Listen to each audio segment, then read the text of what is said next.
नमस्कार, आप देखना शुरू कर चुके हैं फर्स्ट लुक बिहार। मैं सिजल आपके साथ। आज पांचवें चरण के चुनाव का प्रचार प्रसार समाप्त हो चुका है, जिसकी तिथि 20 मई को है चुनाव की।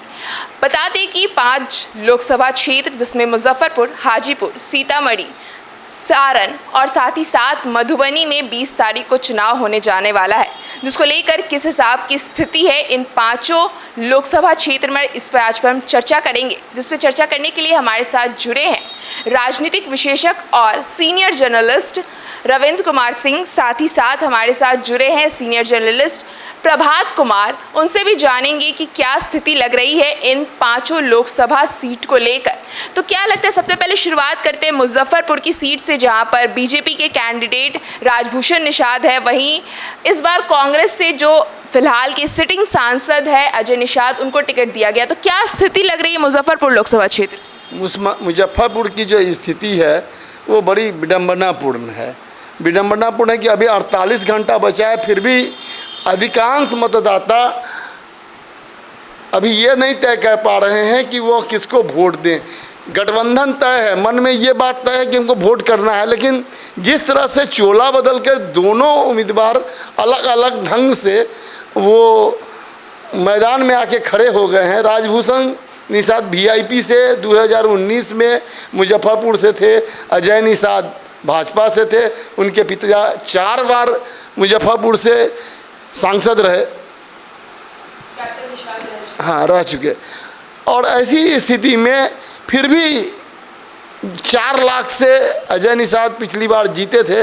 मुझे लगता है कि राजभूषण निषाद को इस बार टफ फाइट करना पड़ रहा है, लेकिन अभी तक संघर्षपूर्ण चुनाव की तरफ मुजफ्फरपुर दिख रहा है, इसलिए क्योंकि यहाँ सीधी सीधी लड़ाई है। कोई तीसरा उम्मीदवार बीच में अपना एज नहीं पैदा कर सका है। कई लोगों ने कोशिश की है, लेकिन मुजफ्फरपुर में कोई पप्पू यादव नहीं बन सका। क्या लगता है सर, मुजफ्फरपुर का कैसा से? मुजफ्फरपुर, जैसे प्रभात जी सीनियर जर्नलिस्ट ने बताया कि उम्मीदवार इस बार चोला बदल करके है। यहाँ की जनता जो मतदाता है, दोनों में से किसी उम्मीदवार को अंदर ही अंदर पसंद नहीं करते हैं। लेकिन यहाँ महागठबंधन का सवाल है और एनडीए का सवाल है। लोग 2 धारा में बचे हुए हैं, मतदाता 2 धाराओं में बटे हुए हैं। उस अनुकूल उनको किसी एक को चुनना ही है। इस स्थिति में मतदाता वास्तव में असमंजस की स्थिति में है, लेकिन वो मन बना चुके हैं कि किसे वोट देंगे, असमंजस के बीच भी।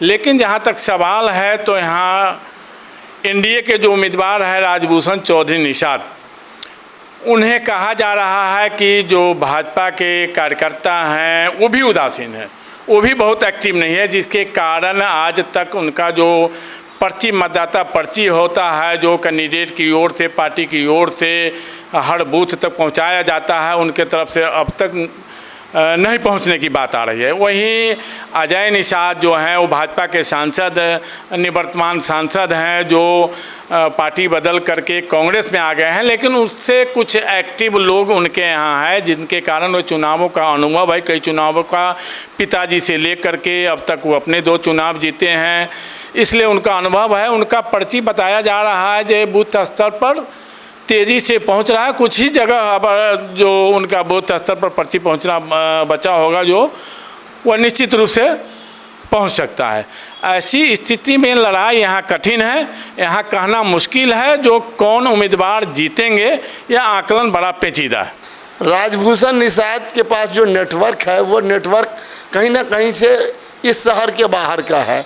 भाजपा उनके लिए नई पार्टी है और अजय निषाद के साथ 30 साल का अनुभव है मुजफ्फरपुर की राजनीति का, और उनके साथ जो लोग जुड़े हुए हैं, हर समाजवादी खेमे के भी लोग जुड़े हैं और भाजपा के भी लोग जुड़े हैं, और एक लंबा अनुभव है। लेकिन एक माइनस फैक्टर अजय निषाद के साथ भी बना हुआ है, वह है मुस्लिम मतदाता। मुस्लिम मतदाता में अजय निषाद को लेकर क्लीन चिट की स्थिति नहीं है।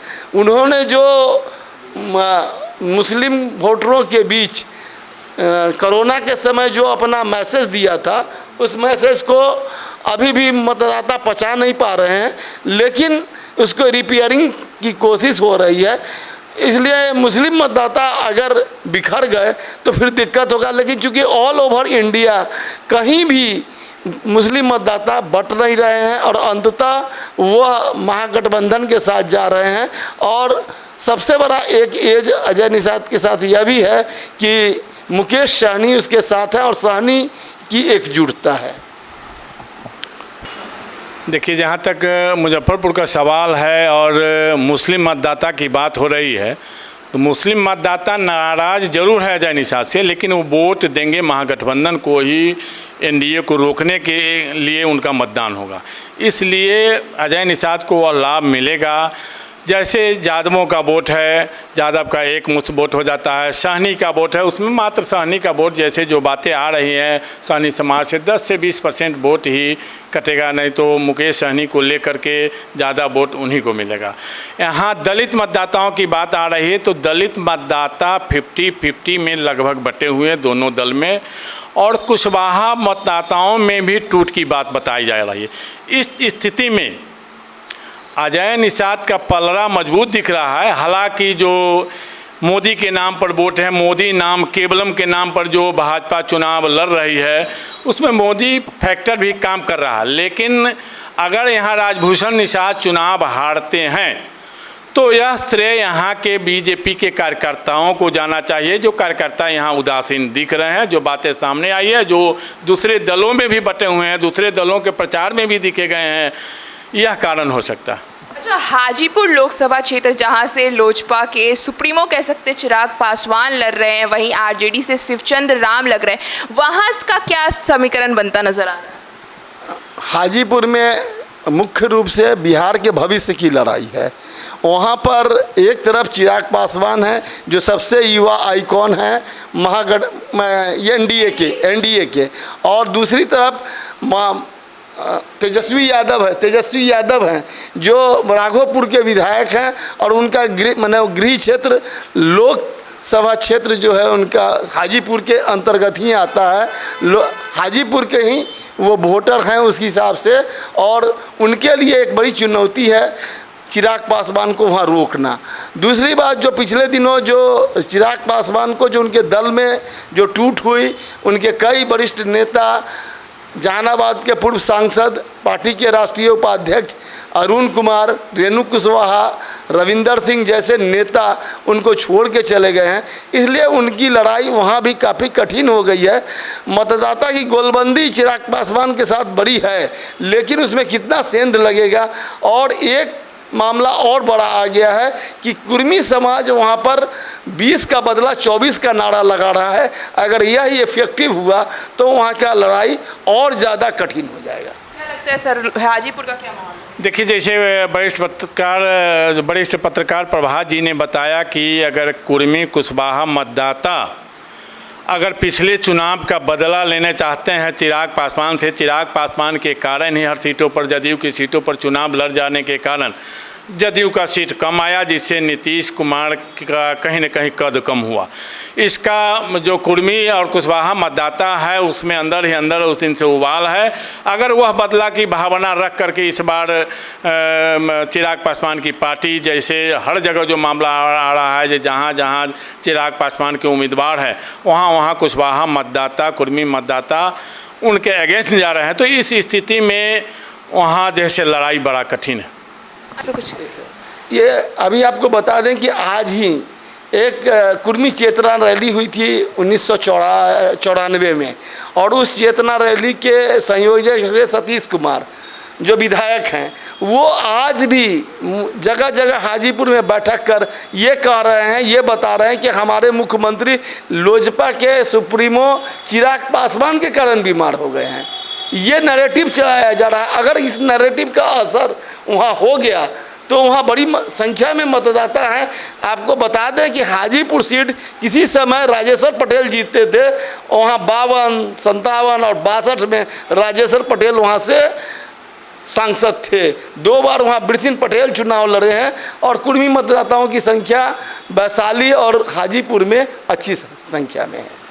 अच्छा, सीतामढ़ी जो माँ सीता का क्षेत्र माना जाता है, वहाँ से भी लोकसभा क्षेत्र में जेडीयू से देवेश चंद्र ठाकुर है, वहीं आरजेडी से अर्जुन राय को खड़ा किया गया है आमने सामने में। वहाँ का समीकरण क्या लगता है? देवेश चंद्र ठाकुर विधान परिषद के अध्यक्ष हैं, सभापति हैं, और काफ़ी उनको मुख्यमंत्री का आशीर्वाद प्राप्त है। काफ़ी बहुत दिन पहले से यह चर्चा सामने आ गई थी कि देवेश चंद्र ठाकुर सीतामढ़ी से चुनाव लड़ेंगे। वो एक बार इसी टिकट नहीं मिलने के कारण जदयू से अलग होकर भाजपा में भी चले गए थे। हमको जैसा याद है कि 2019 से पहले का ये 14 का मामला है, 14 में देवेश चंद्र ठाकुर चले गए थे भाजपा में, लेकिन अब वो जेडीयू के साथ है। लेकिन वहाँ भी कुशवाहा मतदाता और वैश्य मतदाता दोनों काफ़ी नाराज चल रहे हैं जदयू की राजनीति से। वहाँ पर एक थे राम कुमार शर्मा जो कुशवाहा से आते थे, वो भी दावेदार थे सांसद के लिए और वो जदयू का टिकट चाहते थे। वहाँ एक एमएलसी भी था जदयू का जिसको इस बार हटा दिया गया, रामेश्वर महतो। तो ये दो फैक्टर कुशवाहा में बहुत घर किए हुए हैं। और दूसरा मामला सुनील कुमार पिंटू का है। सुनील कुमार पिंटू जो गठबंधन से पहले भाजपा के माना जा रहा था कि वो सीतामढ़ी के उम्मीदवार होंगे, लेकिन फिर से भाजपा और जदयू के बीच गठबंधन होने के कारण वो दरकिनार कर दिए गए और वो काफ़ी नाराज़गी है वैसे में उसके कारण। तो इसलिए देवेश चंद्र ठाकुर का भी चुनाव कोई बहुत आसान नहीं है। अर्जुन राय का फैक्टर ये है कि वो एक बार वहाँ से सांसद रह चुके हैं, एक बार मंत्री थे, लेकिन वो अभी इतनी मजबूत स्थिति में नहीं है, लेकिन वो रिकवर करने की कोशिश कर रहे हैं। क्या लगता है सर, जैसा बताया कि कुशवाहा और वैश्य समाज वहाँ पे नाराज़ है, ऐसा लगता है? देखिए सीतामढ़ी में कई फैक्टर है। वैसे माना जाए जो जातीय समीकरण है उस हिसाब से एनडीए का वोट वहाँ बहुत काफ़ी है। मतलब यह भी माना जाए कि जो महागठबंधन है उसका 1.5 गुना वोट एनडीए का है, एनडीए कोटे में है जो जातीयगत आंकड़ा के अनुसार। लेकिन फिर भी वहाँ कई बातें सामने आ रही है। बातें यह आ रही है कि जैसा प्रभात जी ने बताया कि जो जदयू से सांसद थे सुनील कुमार पिंटू, उनका टिकट काट दिया गया। और देवेश चंद्र ठाकुर जिस जाति समाज से आते हैं उनका वोट 30-40 हज़ार ही की संख्या है, मतदाता 40 हज़ार है। वैसे की संख्या वहाँ काफ़ी है। फिर बगल के शिवहर जिला में भाजपा ने भी जैसे अपने उम्मीदवार भाजपा के कोटे से मतलब शिवहर सीट भी ले लिया गया, जिससे वहाँ का जो सांसद थी रामा देवी जो वैश्य समाज से आती थी उनका टिकट काट दिया गया। तो वैश्य समाज एनडीए के कोर वोटर माने जा रहे हैं, लेकिन वे वहाँ उदासीन हैं। वो क्या करते हैं उन पर बहुत कुछ निर्भर करता है। जैसे कुशवाहा समाज की भी बात आ रही है, जो कुशवाहा समाज भी महागठबंधन से लालू यादव की सोशल इंजीनियरिंग में जो प्रयोग किया गया है जैसे कुशवाहा को टिकट दे करके, तो उससे भी कुशवाहा जाति के मतदाता टूट रहे हैं। अगर कुशवाहा जाति के मतदाता कितने टूटते हैं, वैश्य समाज में क्या निराशा है, वैश्य समाज क्या निर्णय ले पाते हैं, उसके ऊपर बहुत कुछ निर्भर कर पाता है। लेकिन एक सवाल और वहाँ यह आ रहा है वैश्यों के बीच, जो संतोष झा ग्रुप के विकास कालिया जो अभी कमान संभाले हुए हैं, जो प्रथम दिन देवेश चंद्र ठाकुर टिकट लेने के बाद सीतामढ़ी गए तो कोरलहिया से ही जो बॉर्डर है सीतामढ़ी का कोरलहिया, उस कोरलहिया बॉर्डर से ही करीब 50 गाड़ी से संतोष झा के जो गैंग के विकास कालिया हैं जैसे लोग उनका रिसीव करके ले गए।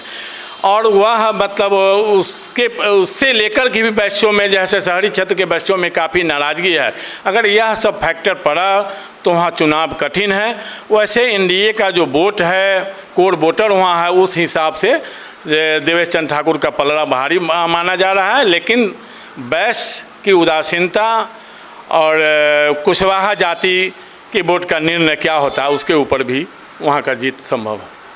अच्छा, सारण लोकसभा क्षेत्र जहां से इस बार लालू प्रसाद की बेटी रोहिणी आचार्य महागठबंधन की ओर से लड़ने जा रही है, वहीं बीजेपी से राजीव प्रताप रूडी भी लड़ने जा रहे हैं, तो वहां का समीकरण, क्योंकि रोहिणी आचार्य इस बार काफ़ी कंट्रोवर्सी में भी रही है, जो किडनी वाला मामला सामने आया है, तो क्या लगता है ये चीज़ उनके फ़ायदे में रहेगा सारण लोकसभा में? किडनी वाला मामला किसी के लिए भी, किसी बेटी के लिए, किसी भी लड़की के लिए, महिला समाज के लिए जिस तरह से टिप्पणी की गई वो उचित नहीं है। इसको कहीं से भी सही नहीं ठहराया जा सकता है।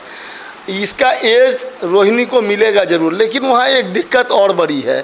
वहाँ सिर्फ एक ही मामला नहीं है, वहाँ मामला तेज प्रताप की पत्नी का भी मामला है, चंद्रिका राय का भी मामला है। लालू के परिवार का अंतरकलह छपरा में खुलकर सामने आ गया है। उसकी जो बहू है वो बहू भी अपने लिए न्याय मांग रही है, और ऐसी स्थिति में वहाँ इसका नुकसान भी रोहिणी के साथ जा सकता है। और जहाँ तक भाजपा प्रत्याशी राजीव रंजन रूडी का सवाल है, तो जिस तरह से भाजपा में अंतिम समय में उनके टिकट का फैसला हुआ, राजनीति में जिस तरह से चर्चा हो रही थी उनके टिकट को लेकर, और उनको जिस तरह से कुछ दिनों से वो भाजपा की राजनीति से थोड़ा दरकिनार किए गए थे, उसको लेकर उनके समाज में उनके प्रति हमको लगता है कि एक सहानुभूति भी है। वह एक सहानुभूति लहर भाजपा के लोगों के भाईपाई के बीच में रूढ़ी को लेकर है। रोहिणी निश्चित तौर पर पहली बार चुनाव लड़ रही है और काफ़ी उत्साह में है। यादव और मुस्लिम इंटैक्ट है, उसके साथ दलित का भी वोट उसके साथ कुछ इंटैक्ट है, लेकिन इसके बावजूद रूढ़ी एक मजे हुए खिलाड़ी है और उनको हरा पाना इस चुनाव में संभव होगा ये हम नहीं कह सकते। हमको लगता है कि एक एज रूढ़ी के साथ है। क्या लगता है सर कि इस पर क्या लग रहा है सारण में? जैसे प्रभा जी बता रहे थे कि जो तेज प्रताप की पत्नी का मामला भी है, तो तेज प्रताप का पत्नी का मामला उनका पारिवारिक मामला है। उसमें जो अभी वर्तमान में रोहिणी आचार्य चुनाव लड़ रही है, तो तेज प्रताप के मामला से यादवों में कुछ नाराज़गी होगी, लेकिन यादवों में वहाँ यह नाराज़गी नहीं है, अंदर ही है। लेकिन जो मतदाता है वो ज़्यादा मतदाता, हमको लगता है कि ज़्यादा मतदाता एक मुक्त मतदान करेंगे रोहिणी आचार्य के पक्ष में ही, क्योंकि रोहिणी आचार्य ने जो काम किया है वाकई काबिल तारीफ़ का काम किया है। और उन्होंने अपने पिताजी को किडनी दे करके एक बड़ा ऐतिहासिक चीज़ और अपने जैसे पिता की जान बचाई, यह एक बहुत बड़ी बात है। इसकी यह सहानुभूति हो सकता है अदर मतदाताओं में उनके प्रति हो। जहाँ तक राजीव प्रताप रूढ़ी वास्तव में मजे खिलाड़ी हैं, काफ़ी दिनों से चुनाव लड़ रहे हैं, लेकिन वहाँ एंटी कैम्पेंसी भी उनके विरुद्ध हो सकता है कि काफ़ी दिनों से चुनाव लड़ रहे हैं, वो भी बाहर रहते हैं, क्षेत्र में आना जाना उनका कम रहता है। लेकिन जैसे हमने सीतामढ़ी की बात बताई, जो सीतामढ़ी में जो जातीय समीकरण के अनुसार जो वोट बैंक है, उसमें कहीं न कहीं जैसे रूढ़ी एनडीए के मतदाताओं की संख्या अधिक है। मैं इस पर करना चाहूँगा, देखिए मैंने एक परिवारवाद का भी विषय राजनीति में उठता रहता है। लालू प्रसाद यादव ने जिस तरह से अपने परिवार में टिकट दिया है, वो टिकट का भी मामला, 2 लड़कियाँ उसकी इस चुनाव में सांसद के रूप में खड़ी है, 2 बच्चे विधायक और मंत्री पहले से हैं, तो परिवार में इस तरह से जो टिकट, तो इसका भी तो प्रचार, इसका भी एज तो विपक्षी को मिलता है ना, तो उस अंतरकलह का एज मिला। लेकिन परिवारवाद के खिलाफ जो राजनीति होती है, उस परिवारवाद का नैरेटिव तो रोहिणी के खिलाफ जाएगा। मैं इससे थोड़ा अलग हूँ, प्रभा जी के बात से पूर्ण रूप से सहमत नहीं हूँ। परिवारवाद क्या है? परिवारवाद बिहार में कुछ नहीं रह गया, लोग परिवारवाद को स्वीकार ही कर रहे हैं। जैसे यादव मतदाता हैं तो लालू परिवार को छोड़ करके नित्यानंद राय को बीजेपी ने बढ़ाया, लेकिन परिवारवाद से अलग, जैसे नित्यानंद को सपोर्ट नहीं कर रहे हैं, वो परिवारवाद को सपोर्ट कर रहे हैं।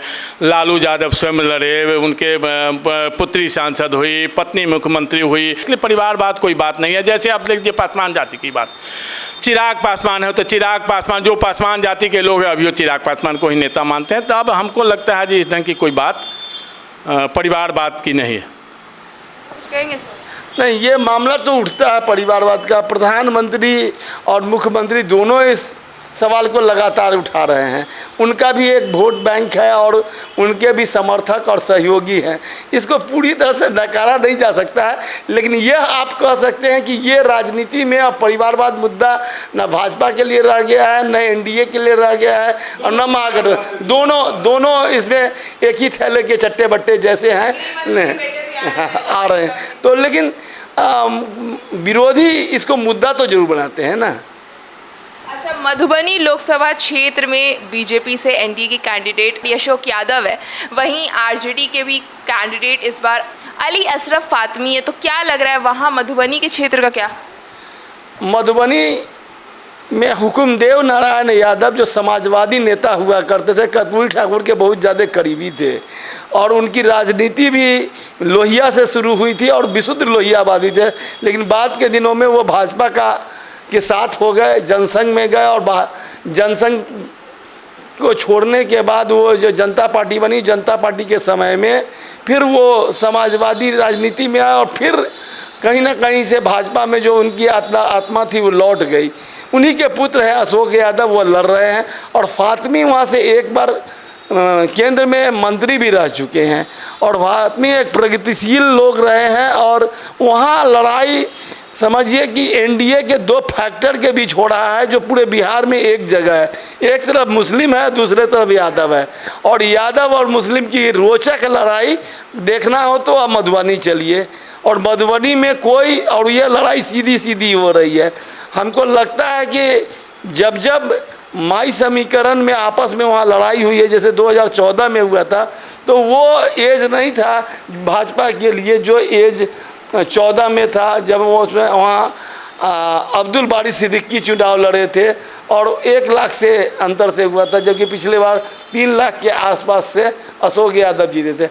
अशोक यादव के लिए इस बार वहाँ लड़ाई थोड़ा टफ है और जो पूरे बिहार का नैरेटिव चेंज हुआ है, एक मतदाता में जो कहीं ना कहीं से महंगाई, बेरोजगारी और कई तरह का जो सवाल विपक्ष के द्वारा उठाया जा रहा है, संविधान बदल जाएगा, दलित आरक्षण खत्म हो जाएगा, बहुत सारे जो मामले जो परोसे जा रहे हैं उसका असर जो पड़ रहा है, उसके कारण भी महागठबंधन और एनडीए का लड़ाई रोचक होता जा रहा है। क्या लग रहा है यहाँ यादव और मुस्लिम की लड़ाई में कैसा? देखिए, मधुबनी में हुकुमदेव नारायण यादव जो 1974 आंदोलन से उभरे नेता रहे हैं, वे केंद्र में मंत्री भी कई बार बने हैं, लगातार वहाँ से सांसद रहे हैं। इसके बाद जब उम्र के ढलान पर आए तो अपने पुत्र को टिकट दिलाने में सफल रहे। अशोक यादव पिछले चुनाव में ही चुनाव जीते और सांसद बने। फिर इस बार अशोक यादव को ही जैसे वहाँ से एनडीए ने भाजपा ने उम्मीदवार बनाया।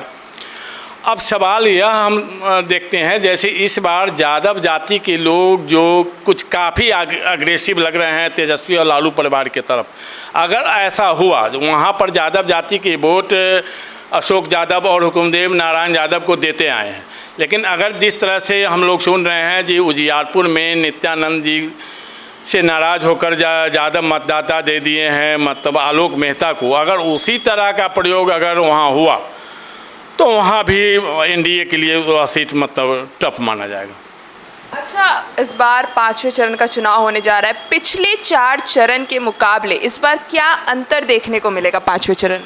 देखिए, 3 चरण का जो मतदान हुआ उसमें 400 पार का जो भाजपा ने नारा दिया उसको विपक्ष ने बहुत अच्छे ढंग से पब्लिक को गुमराह करने में कामयाबी हासिल कर ली।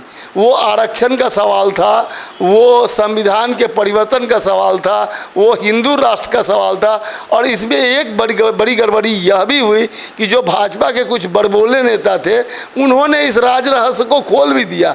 उन्होंने कहा कि हाँ ऐसा संभव है, हम लोग चाहते हैं कि संविधान में एक परिवर्तन हो। लेकिन धीरे धीरे जैसे तीसरे चरण के बाद चुनाव में इन बातों से अलग हटकर हिंदू मुस्लिम पर मुद्दा आया है, लड़ाई सीधी हुई है, तो नैरेटिव बदलता हुआ दिख रहा है। हमको लगता है कि 5वें चरण में उसका बड़ा असर पड़ेगा। एनडीए जो 400 पार का नारा लगाती है उस पर लग रहा है कि इस बार डगमगाएगा। एनडीए 400 पार का तो कभी भी हमको नहीं लगता है कि पिछले बार हम कहें कि 2019 में बड़ी सफलता के पीछे कहीं न कहीं सर्जिकल स्ट्राइक भी था, पुलवामा भी था, माने जो राष्ट्रवाद का उन्माद था वो तो इस चुनाव में है नहीं, तो इसलिए 400 पार का तो हम सवाल कहीं से भी सही नहीं पाते हैं। हम इसको अब भाजपा के जो वर्कर थे उनमें चुनाव से पहले ज़रूर उत्साह था और उत्साह में या किसी संदेश विशेष के कारण इस तरह का नैरेटिव क्रिएट किया गया, लेकिन काहे कि भाजपा के साथ सबसे बड़ी बात ये है कि वो जो मूल कोर इशूज है, महंगाई है, बेरोजगारी है, दाम में बढ़ोतरी है, ये रोजगार, जो भी है कोर इशूज है जो आदमी का है, पढ़ाई लिखाई का जो फीस का मामला है, आरक्षण का मामला है, संविधान का मामला है, इस कोर इशूज पर वो बोलने से बचती है और विपक्ष इसको मुद्दा बना लिया है। भाजपा जिस चीज़ को हथियार, सोशल मीडिया को हथियार बनाकर पिछला चुनाव 2019 का बखूबी से लड़ी थी, आज विपक्ष भी उसी हथियार से जवाब दे रही है। इसलिए ये लड़ाई तो थोड़ी रोचक हो गई है। फिर भी हमको लगता है कि जिस तरह से थोड़ा नैरेटिव बदल रहा है, धीरे धीरे एनडीए को थोड़ा एज मिलेगा। बहुत बहुत धन्यवाद। तो जैसा कि हमने बात किया दोनों ही पत्रकारों से और आपको बताया किस हिसाब का समीकरण बनता नजर आ रहा है इन पांचों लोकसभा क्षेत्र को लेकर। अब 5वें चरण का मतदान में कुछ ही दिन शेष है और प्रचार प्रसार भी बंद हो चुका है। तो अब देखना होगा क्या रूप लेता है इस बार चुनाव। तो इस खबर में बस इतना ही और खबरों के लिए बने रहिए हमारे साथ। हमारे फेसबुक चैनल को लाइक कीजिए, हमारे यूट्यूब चैनल को सब्सक्राइब कीजिए। धन्यवाद।